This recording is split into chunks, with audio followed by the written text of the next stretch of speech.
Good morning, church. How are we all doing? If you're wondering what the decorations are, we've got Esther over here, and Ruth and Mary, the mother of Jesus, Florence Nightingale, Mother Teresa, and Helen Keller, all in the house this morning. That's because they were here yesterday, stayed overnight.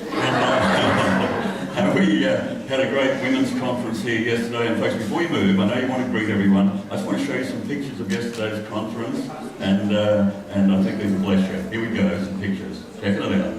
Oh, look at that. Oh, yes, come on. It was a women's conference. There we go. Oh, yes. Fans. No fans are here. Oh, yes, technical problems. Oh, the food group came, the catering group.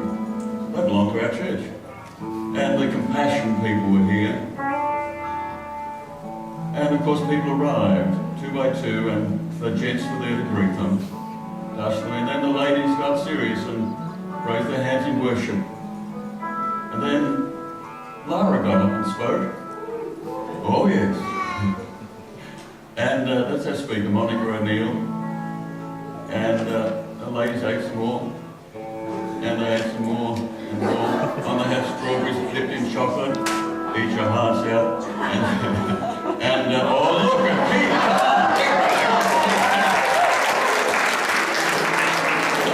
And they ate some more. And they put the jigsaw pieces of the body puzzle together.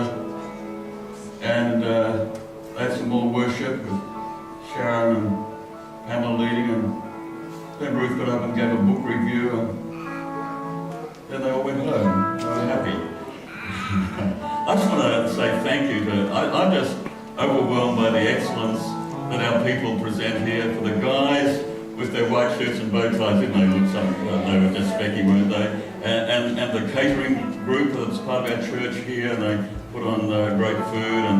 And of course my wife Lara, and to her support team, great, and our staff in the office. Wouldn't have happened without the staff in the office, that's for sure, making it all happen. The guys on the sound, the musicians, Pamela and Sharon that led in worship also, and Ruth who gave a book review, and everyone who came yesterday was part of it, and just so good that everyone can contribute to make such a great event happen. Why don't you give them all a round of applause?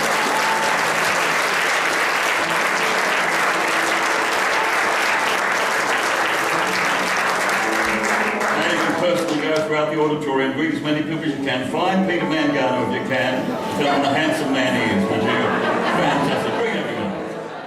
Good to have you over from Kids Church.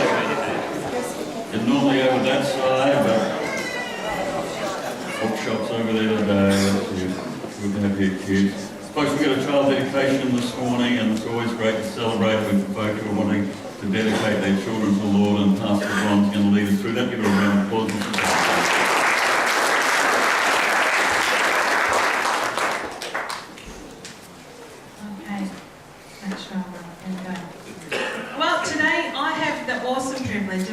Child dedication. We just are on a bit of a roll, and it's an exciting part of my role here at the Baldarvis Church. And because I'm feeling really generous this morning, I'm going to share that child dedication with you. Is that okay?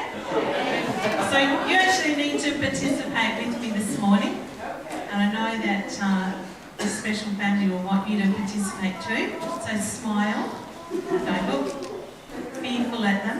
You need to make them feel at home. So, I want you to welcome Darren and Fleur and Michael and Samuel to the stage.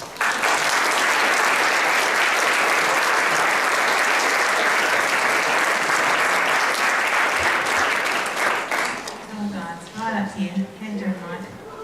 Doing good? Right up here, isn't it? Well, this is Darren and Fleur, and these are their beautiful boys, Michael and Samuel. This is actually their whole special day.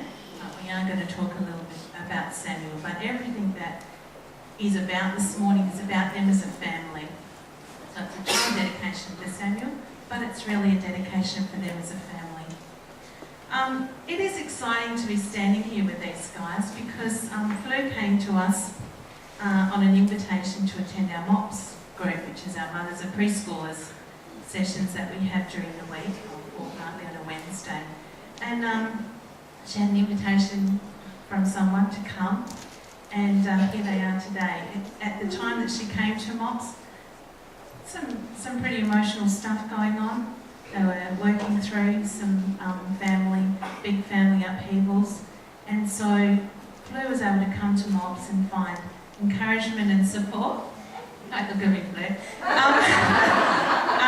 From the mums and friends at MOPS, and here we are today, and we're talking nearly 12 months ago. So that's really exciting now to have you guys as a family part of our fold and standing here today. So, I'm going to have to refer to my notes, so excuse me. So what is a child dedication? It's an opportunity for a family like this to come before their family, because I know you've got lots of family support here, family, friends and church family, and ask and receive the support that you know is needed in raising kids, right? That's why you're standing here. You know that it's not an easy job. You're going to need these guys' help, and you're going to need someone else's help, and that's what it's about. They're bringing Samuel before God and asking for his help as they guide and nurture him. And it's okay if the baby makes a bit of noise. It's okay. Fleur and Darren are here today to acknowledge before God that they need guidance and input from God with this parenting thing. Yeah. And did you know that church actually begins at birth? From birth, children begin learning about who God is, and they learn trust, they learn what love is from their parents and from those who care for them in church. And in our case, we have a fantastic bunch of volunteers in our nursery and kids' church. It's okay.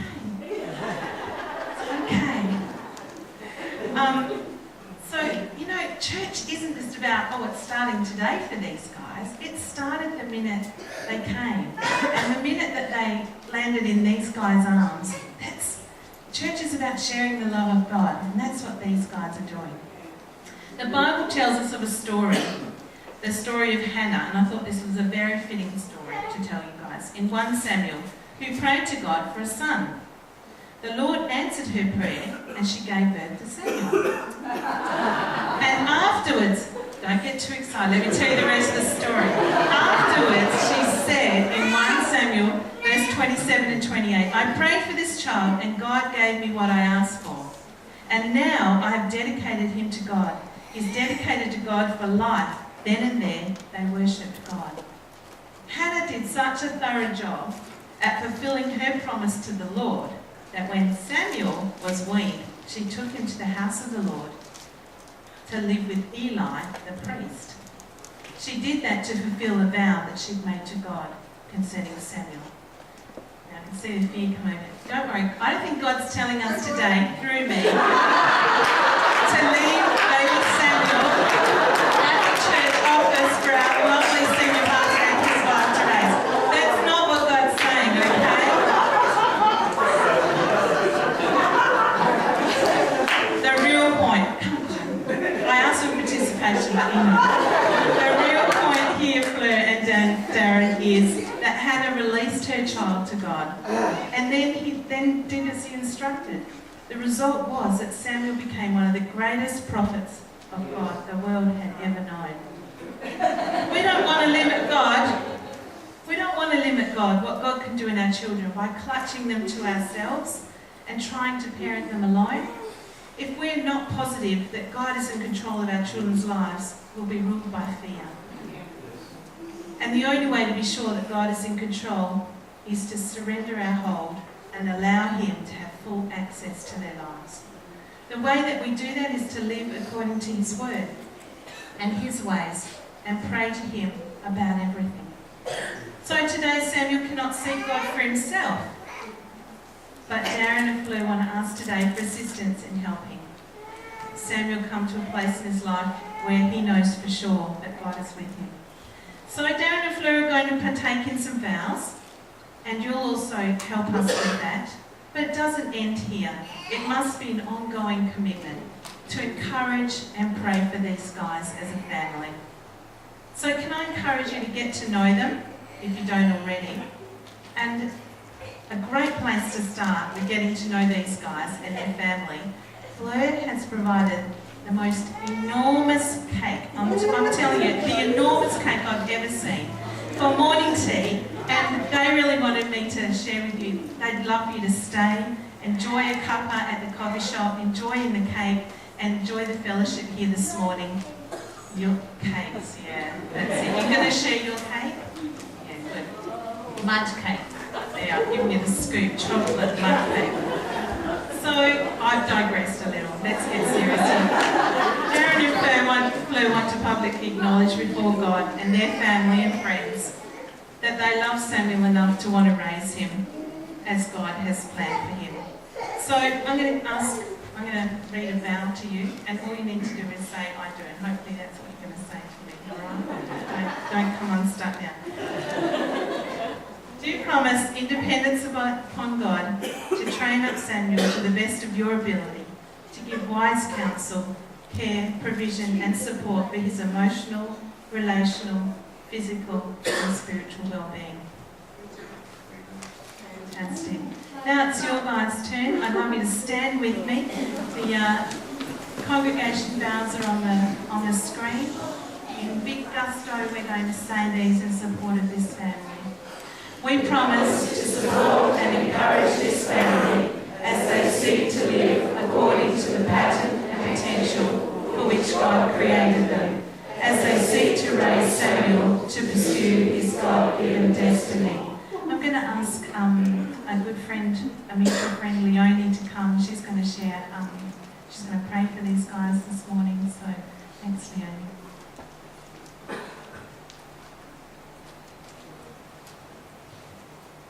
Well, I'm just really privileged to be up here today. I don't know, many people probably don't know this history, but Fleur and I first met 23 years ago. We were work colleagues, we were very, very young, really, really young. And we remained friends for probably around 4 years, and then our lives took different paths. We both went off to travel. Fleur went to the other side of Australia, and I went to the other side of the world. We crossed paths again a few more times throughout the years, but it wasn't until last year, 12 months ago nearly to the day, that we crossed our paths crossed again, and both Fleur and I believed it was destiny, it was God intervening. And yeah, I'm just really, really proud to be here today, to be able to pray for this family. So let's just turn to pray together. Thank you, Lord, for Samuel, for the timing of his birth is truly a blessing. As we read in Psalm 139, for you created my inmost being, you knit me together in my mother's womb. I praise you because I am fearfully and wonderfully made. Your works are good. And today, Lord, I pray for Fleur and Darren on their parenting journey. Lord, shower Fleur and Darren with wisdom and guidance. Show them the fruits of your Spirit as we read in Galatians: joy, peace, patience, kindness, goodness, faithfulness, gentleness and self-control. Please, Lord, bless this family. Amen. Would you give them a round of applause?